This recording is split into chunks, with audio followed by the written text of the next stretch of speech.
স্বামী স্ত্রী দীর্ঘ 2 বছর আলাদা থাকার পরে তারা সিদ্ধান্ত নিল ডিভোর্স নেবে।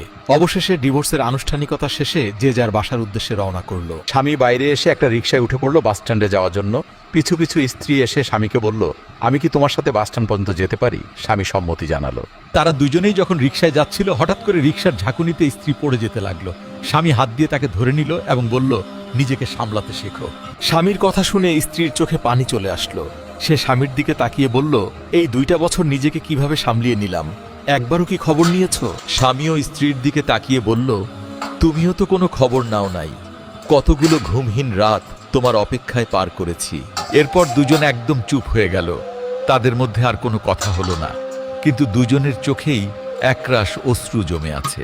বাস স্ট্যান্ডে পৌঁছানোর পর স্ত্রী যখন বিদায় নিয়ে চলে যাবে, তখনই স্বামী তার হাতটি ধরে ফেলল আর বলল, তুমি কোথাও যাবে না, আমার সাথে বাড়িতে চলো। এরপর আর কোনো কথা না বলে দুজন দুজনকে জড়িয়ে ধরল এবং তারা কান্নায় ভেঙে পড়ল। তাদের সঙ্গে থাকা লোকজন অবাক হয়ে তাকিয়ে থাকলো। এই গল্পের শিক্ষণীয় দিক হলো, দূরে থাকলে দূরত্ব বাড়ে আর কাছে থাকলে মায়া বাড়ে। তাই ঝড়গা লাগলেই স্বামী স্ত্রী কখনো দূরে থাকবেন না।